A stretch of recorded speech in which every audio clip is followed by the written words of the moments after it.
Okay, how was everyone's spring break? Better than this week, right? But this week we'll get a lot done. So welcome back. Um, I do, I did get a copy of the exam, so I am reviewing that. One thing you will see is that on the exam, there are two of the questions come from the content we're going to take a look at tonight, which is our last unit. Uh, so that's pretty good. But let's go with the pacing calendar. So yeah, we're doing elasticity, which is basically if you change the price, how much does it change the demand? If it changes it a lot, then that's elastic, and that's not actually what you don't want it to be elastic. If you change the price and you still have a large demand, that's inelastic, and that's actually where you kind of want to do, where because you can keep raising the price and you keep selling a lot of stuff. Okay, so we'll take a look at that. Um, Thursday, we have a review. So the exam is specifically over 11.4 to 11 or 12.6. You may find that you're using the product rule or the quotient rule that was actually sort of on last test. But there's nothing specifically doing, focusing on that. But again, anything could require the use of the product rule or previous stuff as well. Okay, so we'll have a review, and the next Thursday at this time, we'll be right into taking the test. Okay, so we do have a little bit of time. Uh, I did extend all the homeworks for that are on chapter 2, actually 11.3 to the current one. They should all be extended until next Tuesday, the test. So 11:59, so actually after the test. I recommend that you don't wait till Tuesday morning to try to finish them up, but they're there. Okay, so maybe one or two questions you should be able to get into them. If you have any difficulties, let me know. But that's the goal, is that they're open and doable, um, and so forth. Where are we going? Um, any questions? Okay, so let's go ahead and dive into elasticity. So that's this one. Again, the notes are available here, and then once I finish, I am recording it, so then I post them. I never check volume and stuff, so if something didn't work well, let me know, but I just post it and I don't really review it. Um, so we can go from there. Let's see, slideshow. So this is our last application of derivatives. Once we do this, we'll get ready for the test, and then after the test, we'll be looking specifically at the antiderivative. So we're going to basically be doing the same things but backwards. Okay, so um, elasticity. Now the good news is that there's 10 slides at the beginning that if you don't understand them, as you'll get to the 10th slide, they'll give you the formula that we're going to be using. And I think you'll see how to use it. But we'll also walk through the steps of why that actually works and stuff. But again, you don't have to have a deep knowledge of what's going on. You just have to know the formula. The questions that are on the test, there's two of them. At least one of them has this formula in there. I can't remember if the first one did or the second one, but I know on one of the questions, they actually give you this formula that you need to do it. So you don't even have to memorize it. When you take the test, just be able to apply it. And it's one derivative, and follow the formula, and you're good. Of course, you kind of have to understand what it's all about. And so that's what this first part is. So what is elasticity of demand? So if we raise our price on our product, what generally is going to happen? This is a business question. I'm selling this backpack for $10 and I raise it to 12. Will I sell more or less? Probably less. Now, if I'm Louis Vuitton, I raise the price and I sell more because some of these brand names, they establish a name and they keep their prices high, and that's what allows them to sell. That you wouldn't buy it at it, but that's outside of regular economics. So that's the idea, is that if I raise this price, I will have less demand. I'll sell less. But maybe if I only raised it instead of the 12, if I went to 11, the drop wouldn't be as much, and I would be making that extra dollar on each one I sold. So actually, maybe my revenue would go up. Okay, so that's kind of the pricing we're doing here, is we're just trying to see is how much flexibility do I have in my pricing? If I go up a little bit, will my revenue go up? Because that's in business, that's what you're looking for. If I can sell less and make more, that's a good thing. If I lower the price, yes, I can sell more, but I might actually make less because I'm lowering my price, right? So even though I'm selling more, maybe I'm not making as much. Okay, so that's what this first slide talks about, common sense, right? It doesn't always work. Again, just depends on the market we're in. Um, so the idea is if we could raise the price, say, by 1%, and demand only drops by 0.5%, we're going to make it out better, right? Because we'll still sell more of them because the demand dropped less than the amount that I raised the price. Uh, and so what we call that is inelastic. I'm raising the price, but I'm not really losing anything on the demand, not substantially. So things are not changing on me. I'm inelastic. Uh, if I raised it by 1% and the demand dropped by 2%, well, that's bad news. That's elastic because actually my revenue is going to drop as well because I haven't raised it high enough to make up for the 2% loss in sales. Does that make sense? Okay, so that's the concept behind this thing. And I get them backwards because it just seems like, elastic is good, inelastic is bad. But in this sense, it's kind of the other way around.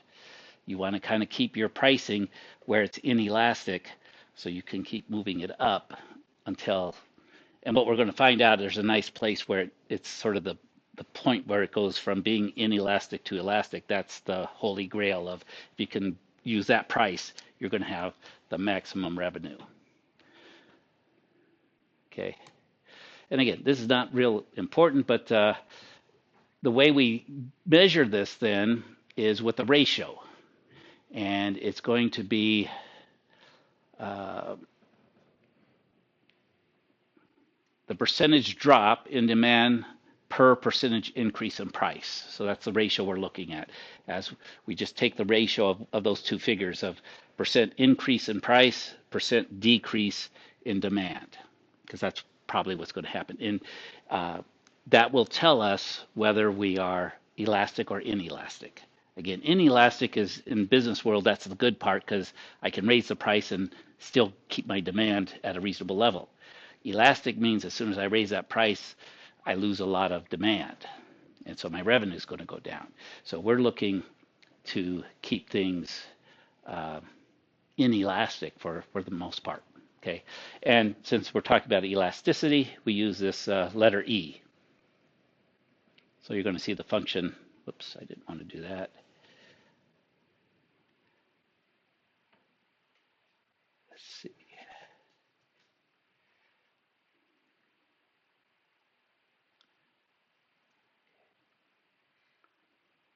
Okay.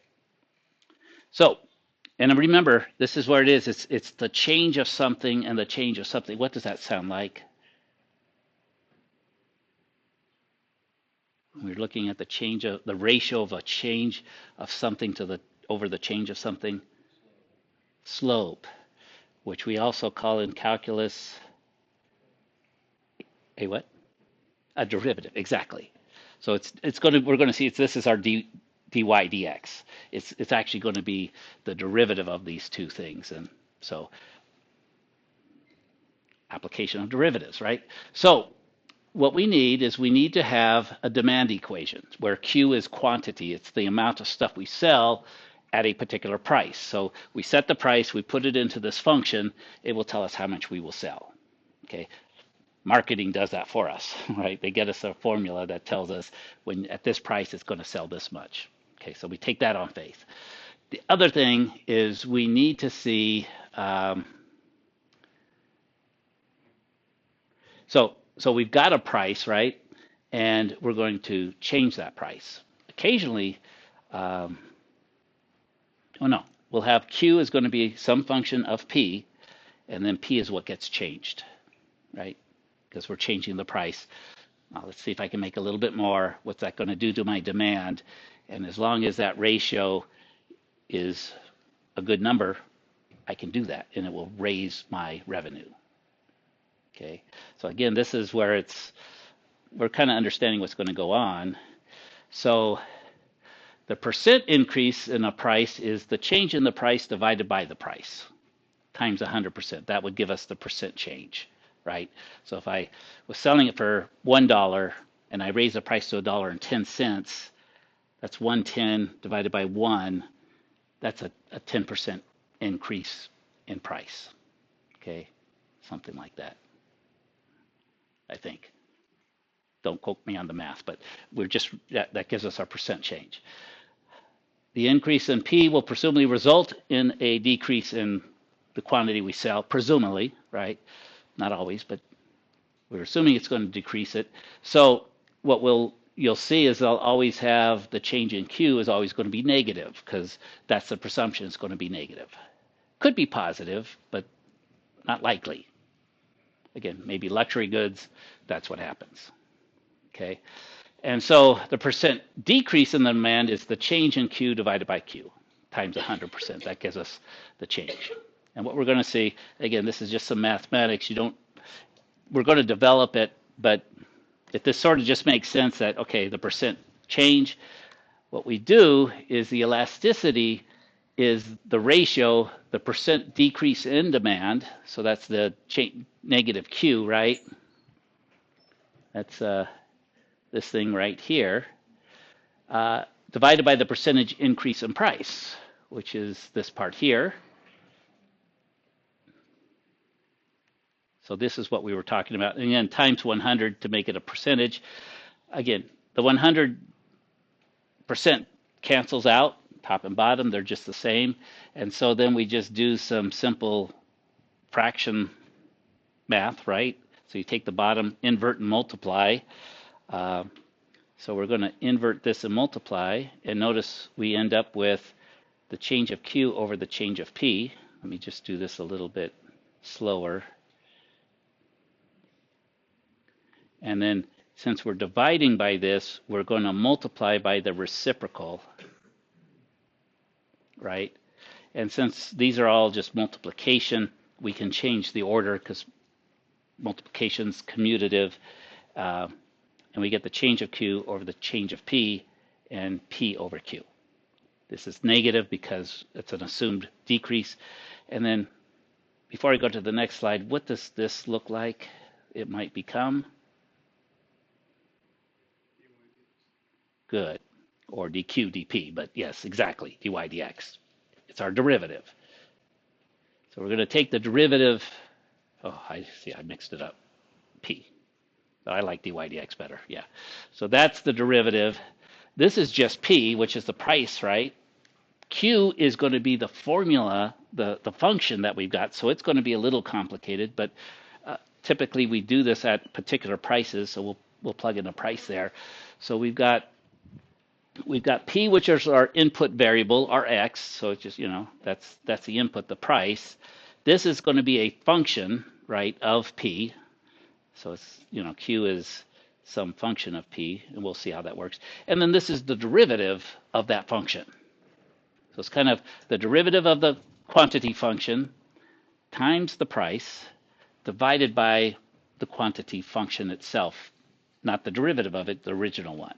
Okay, but again, you don't have to memorize this because on the test they'll give it to you, and they give it to you like this.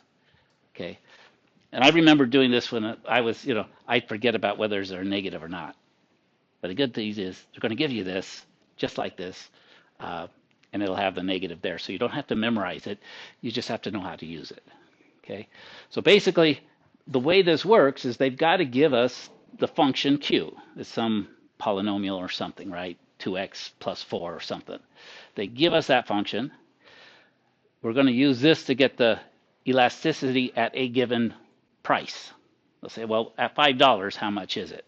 So $5 goes in for P.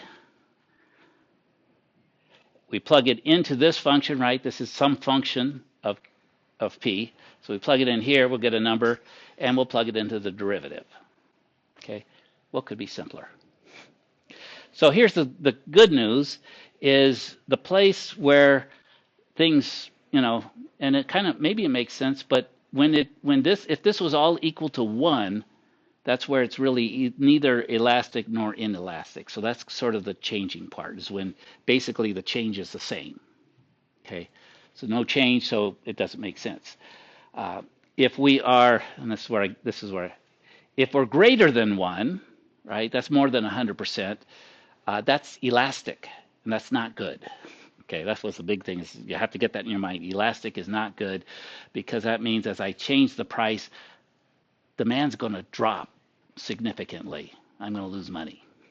Okay. Inelastic is if it's below 1. And that's a good thing, because I can change the price. And what I'm trying to do is I keep making that price go up until I get E equal to 1. And then if I make it any higher, my demand's going to drop significantly, and I actually lose revenue. So what we're also going to see is that when E equals 1, that's the highest revenue I can get. Again, this doesn't mean that we can't be a nice person and we can do things for charity, and we don't always have to charge the highest we could get. We might say, well, this is a fair price and I'll sell a lot. Yeah, I could make more if I make the price up, but maybe the world's a better place we have a few people that do things like that, But when you're working for someone else, they usually want you to get it to here, right? So you might lose your job if you are being kind with somebody else's money. But that's the way it works. Does that make sense? So it's kind of the holy grail. Get E equal to 1, this ratio. That's the best place, because that's the price that's going to make the most money for us. If I go below that, I'm inelastic, which means I could raise it a little bit. If I go above that, it means I've raised it too much and my demand's dropping and nobody's buying my stuff, or at least not enough people are buying my stuff, and my revenue's dropping. Okay, so that's all we're going to do, is we're going to apply this. We've got 2 examples, and we've got a whole hour to do 2 examples. Okay. So let's start with this one. And what I did again is I took out, it starts doing the solution, but I took it out. Okay. Actually, I didn't take it out. I moved it down. So once we finish this, working through it together, you'll see that the PowerPoint has it worked out step by step from the textbook's perspective. But I want to kind of just talk through it, and then there'll be that official. So again, we're given a demand equation, Q equals 20,000 minus 2P, where P is the price in dollars. So how would we go about calculating E? Well, again, we're going to be given this, but let's see if we can remember, right? E was the negative of the derivative, dq dp, times, let's see, which one goes on top? P goes on top. That's it. Again, that's why it's nice not to have to memorize this, but we'll try. Good. Yeah, P's on top, Q's in the bottom. Okay. So again, we just have to, and we will be given this, we just have to be able to use it. Okay. So let's just go about. So I need to get the derivative of Q first, right? And I'll do it this way, just Q prime. So what's Q prime? 20,000. Derivative of 20,000 is 0, right? Because it's a constant. Derivative of negative 2P, negative 2, right? Because P to the 1 becomes P to the 0, and that's just 1. So that's, I mean, it's a constant. So that's my derivative. And actually, I guess I could write as dq dp. Maybe that's helpful. I'll take the prime off, dq dp. And then I'm plugging things in. Here's Q, right? So I come down here. E is going to be negative 2, right? Because it's this negative, and then the derivative is negative.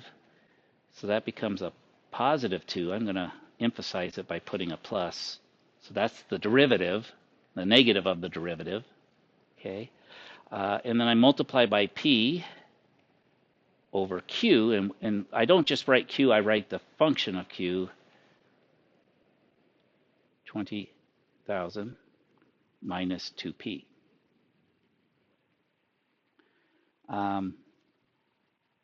So we could rewrite this. The 2 can come up top. This is 2p over 20,000 minus 2p. I could also factor a 2 out of the bottom if I wanted to. Again, I don't really need to. I can do all my calculations here, but you could see 2 divides into everything. So if you want, you can simplify it down to p over 10,000 minus p. Okay. Again, you don't have to, but that would be our function for E. Yes. Actually, that's what this 2 is, right? It is the derivative. The derivative is negative 2. Yeah. We're going to look at one a little bit more complicated that's like an x, so that this will actually also have a variable in it. So the derivative itself could be have it, and that we'll do one of those.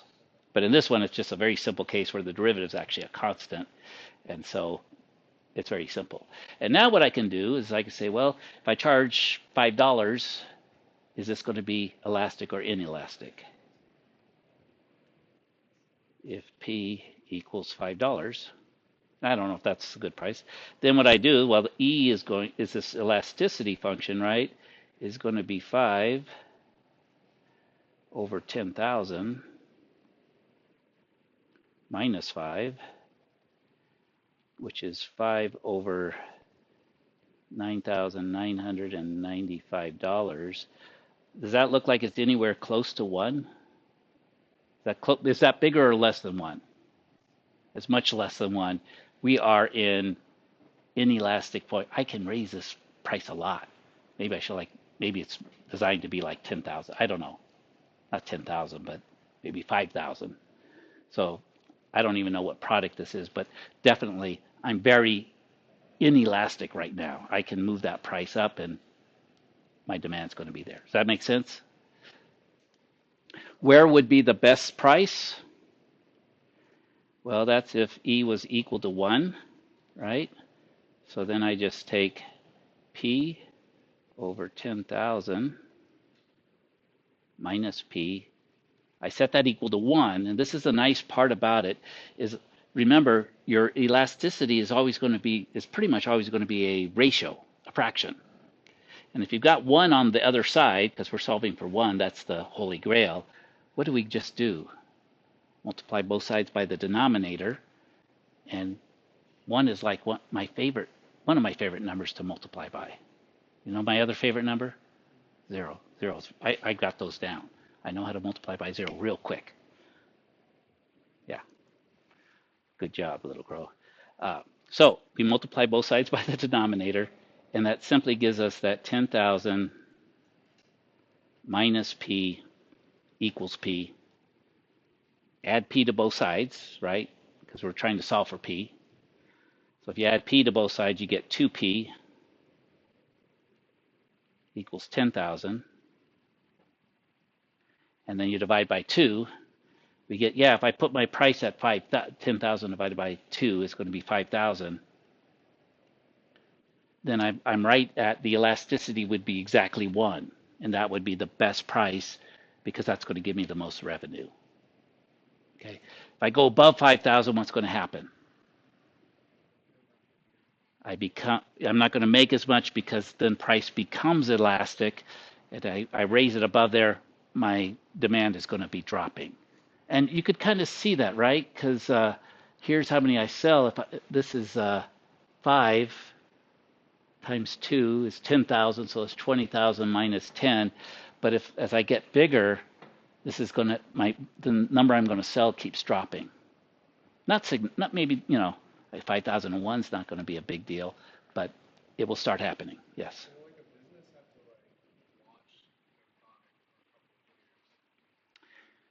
Well, probably for at least some period of time. The problem is demand can, it depends on the business.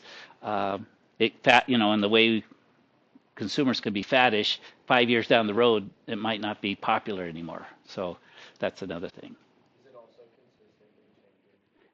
Exactly, with inflation, with seasons, Christmas stuff's not going to sell too good in July. Uh, So there's all those kind of things that go into the business society. But if you can get that equation and it's actually accurate, then we can do this analysis and we'll come up with something that's beneficial, right? But you're right, it's that can be changing from time to time. Some bad press goes out, and now our company's got a bad name. Nobody wants to buy our stuff because, or we did something heroic, and now everybody wants to buy our stuff, even, So all that stuff is day by day. Okay, but that's the basics. Just take the formula. So it's one derivative, a first derivative, times P over Q. And again, Q is going to be you're going to replace it with its function. So it can get a little, depending on what that function is, it could get a little more spicy, but the process is pretty quick. 1 is kind of that place where if we're at 1, that's the best place to be. If we're below 1, that's also still a good place because we could raise the price some more. So just kind of get in your mind, below 1 is actually inelastic. Inelastic is actually a good thing. That's my biggest thing is I grabbed on to that elastic was good, but not in this case. How many of you have studied about elasticity of some sort in business? Okay, a few of you. Good. So you're the experts. You knew it, right? You knew elasticity is not a good thing. Okay. So, and then this is the textbook walking through all the steps, right? So they're doing it, but they don't necessarily show everything. You might, where did this come from? Well, that's the derivative. There's the P, there's the function, and then they jump over here. So it's just all the stuff we did. They said, let's say what happens at 2,000. At 2,000, it's inelastic, right? It's below 1. At 8,000, it's elastic. It's over 1. And then they'll finally get to where they will, they explain it.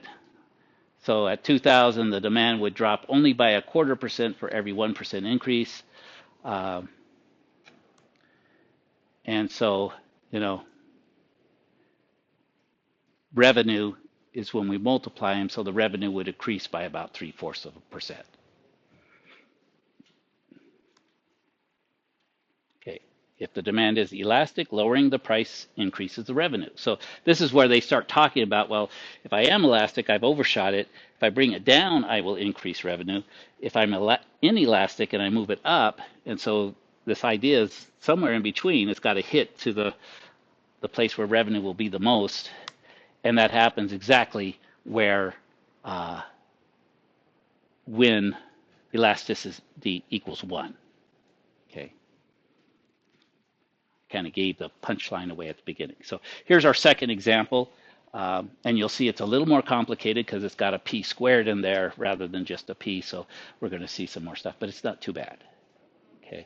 And again, remember what we're doing tonight, 2 questions on the test.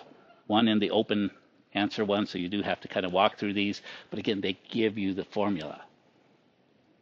And no funky product rule or even chain rules. I don't think you're going to see a chain rule on this one. So again, I'll do the same thing. They're going to have several slides where they explain it, but let's see if we can work through this, and I can see if I can. So they actually have 3 questions, so we'll do the A part first. So first, compute the price elasticity of demand when P equals 5 and when P equals 10. Okay, so the first thing we need to start off with is the formula for elasticity. Remember, is going to be, it's dq dp, right? Yeah. But we got a negative in it. And again, don't worry too much about memorizing it because it'll come out. And then it's P over Q. Okay, so what is the derivative? I'll just do that over here. The derivative of Q, 216 that's derivative 0 because it's a constant. Derivative of negative P squared is going to be negative 2P. Does that make sense? So derivative here, as I take that derivative, negative 2P. So that's going to be our derivative. That's going to be what goes in right here. And since this is negative and my derivative is negative, I get a positive 2P. So that's the derivative. And then I multiply by just the formula P over Q, but I don't put Q there. I put the function of P. So that's going to be 216 minus P squared. Okay. We okay so far? So really, the denominator I just copy, right? The number in the thing in front is just the derivative, and then P is just P. Now what do I do? Well, to find the elasticity at these various prices, I plug in the values. So I'm going to plug in 5 for P, and that will give me, so you can think of elasticity as a function, right? So E of 5,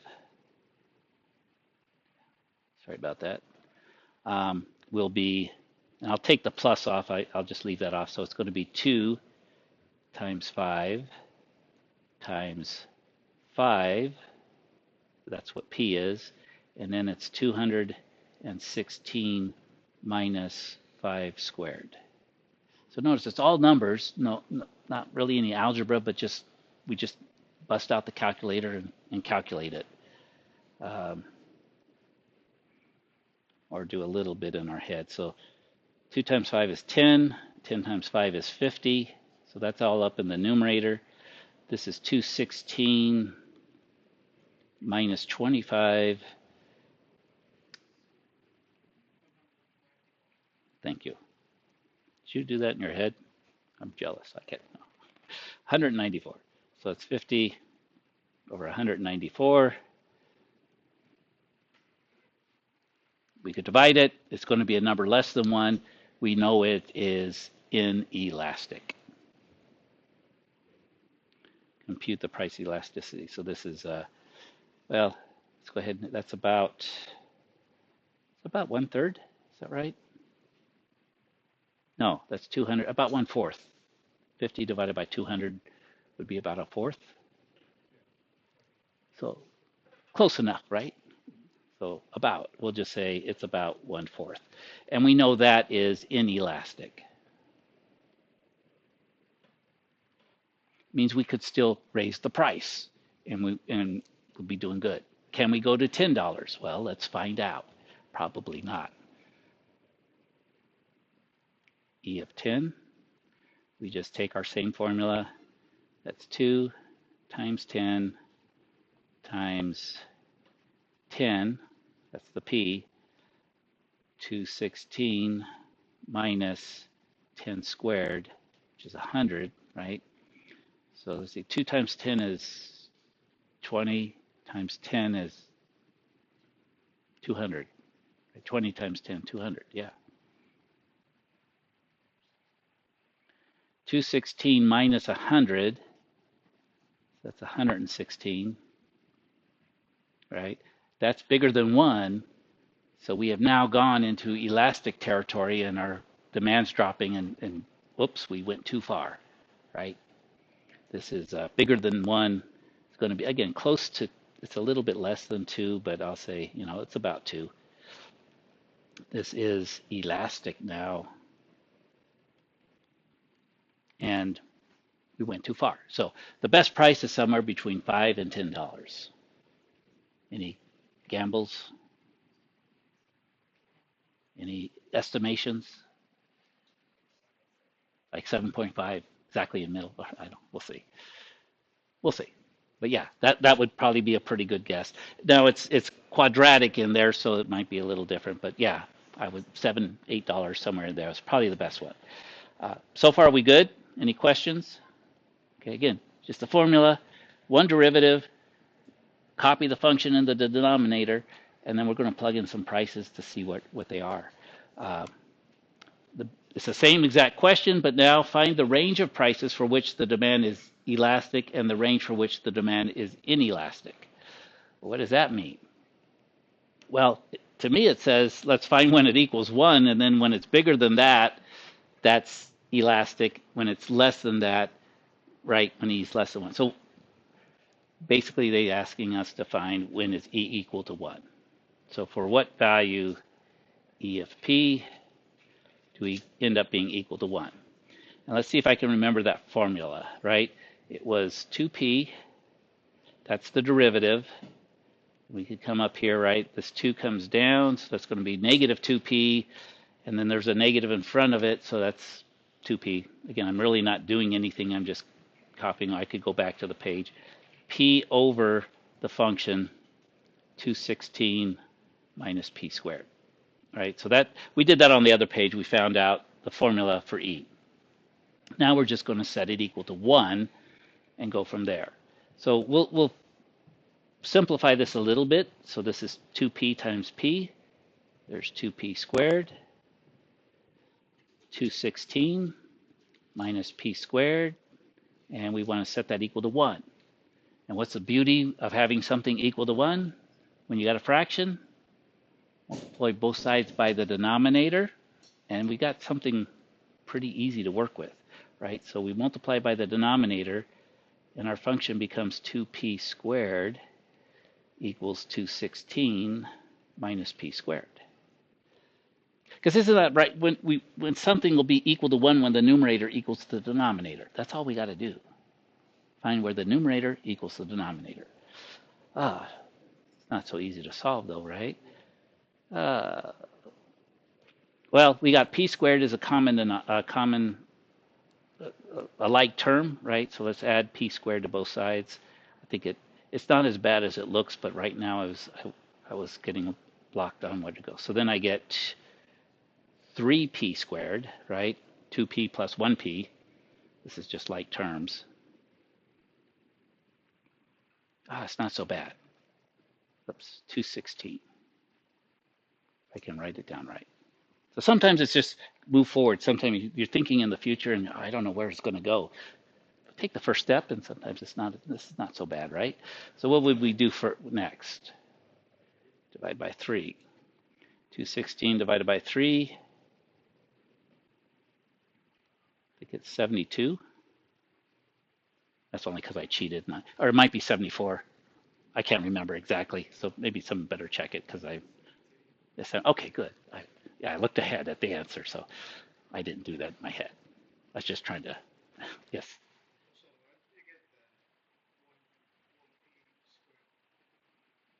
Oh, so I'm adding p to both. So I got a minus p squared on this side.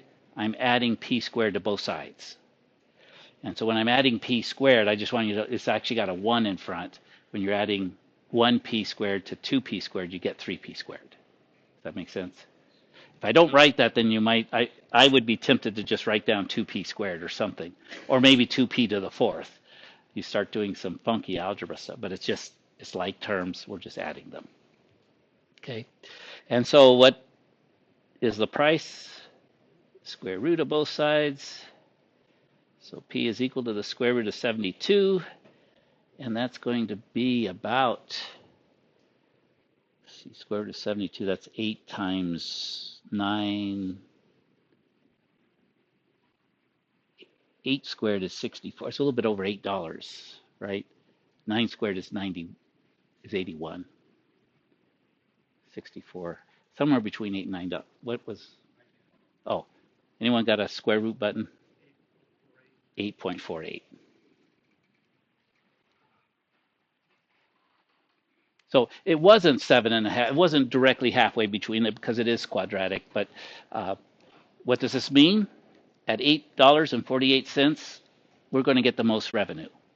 If we raise the price, our demand is going to drop and we'll actually lose revenue. So we're making more stuff. We're having to sell more stuff, but we're making less money. Same thing happens if we lower the price. Our demand doesn't drop so significantly because that's in the elastic, but since we lowered the price, we actually make less money. So 848 is like going to get us the best revenue. Okay. Now there's also analysis of, is that the best, for that number that we would end up making,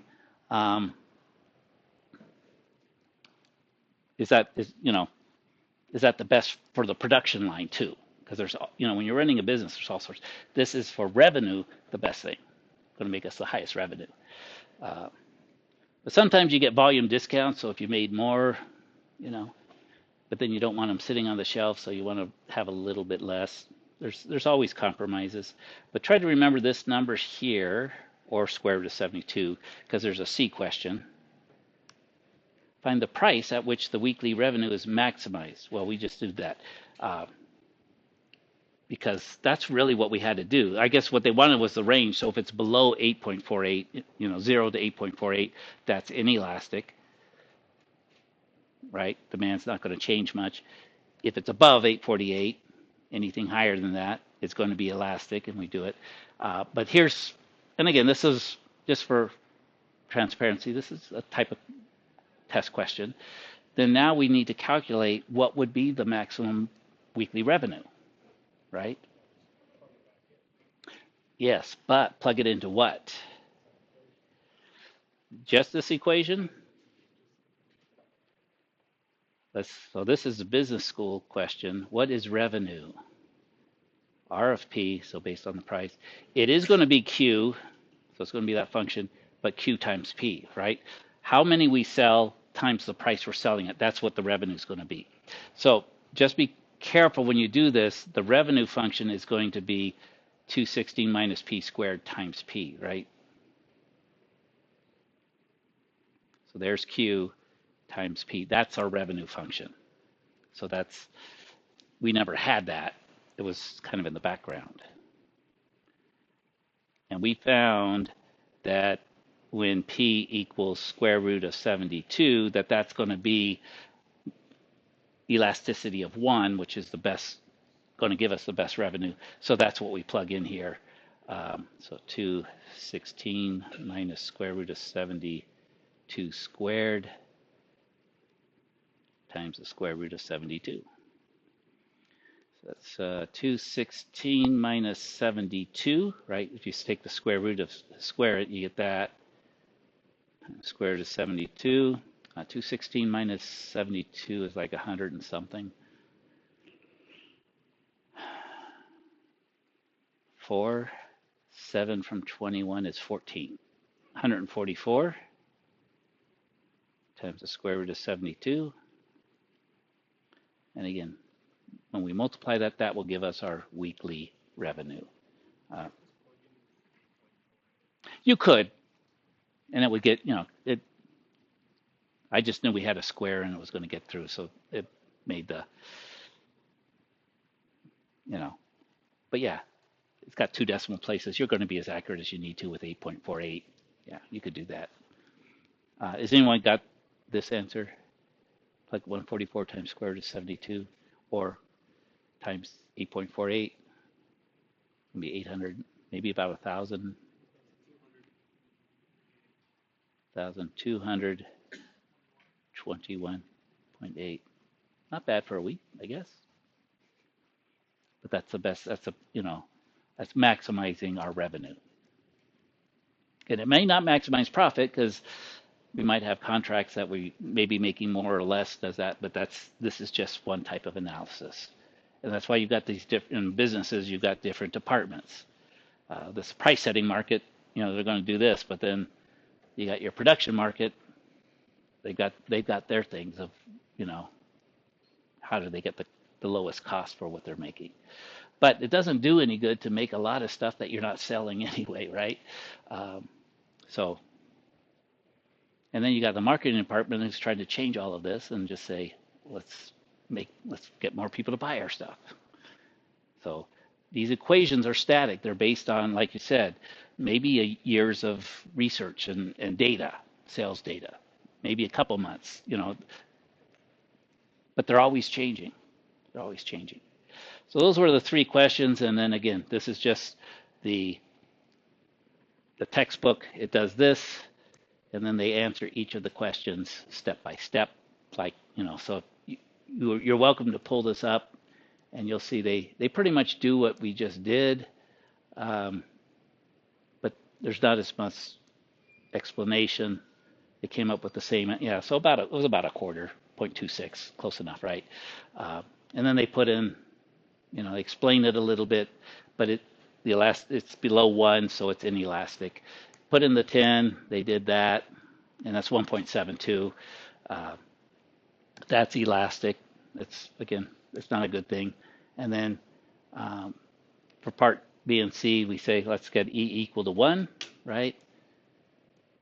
We did that, and we got our 8.49 approximately, or square root of 72. And so, if it's lower than that, it's inelastic. If it's higher than that, it's going to be elastic. And then this is just a reminder that revenue is quantity times price. So that they don't give you in the test. You have to remember that as a business thing. They give you the elasticity of demand function, which is the big one. But remember, revenue is quantity times price. And because, again, there is a question that's going to ask you once you've done all this analysis, so what is your revenue? We just go through and do like this, okay? And we plug in our square root of 72. Well, they left off part. Anyway, 122. It's about, they round it. Oh, there it is. And there's no more slides, so that must mean we're done. So we got about half an hour. If you want, we can just stare at each other for the next. No. This is all we've got for our content. Thursday, we will start into a review. Again, everything's already there in Canvas. I posted the newer, they have a slightly newer one. It has a few additional questions, but it's pretty much like the old one that I've already got the videos for, so I would look at that. What I'm going to do in the next day, compare the test to the practice test. So Thursday, I will focus on exactly what's on the test. And again, 2 of the test questions come from tonight, so we don't have to go over that again, just get some practice with this. And then you're welcome to hang out if you have any questions on homework and stuff. It's all open. No, just go ahead and get everything done. You still get the 5% too if you haven't gotten it done yet. So is you get done 24 hours early. So since I moved it to Tuesday, as long as you get it done Monday, you get an extra 5%.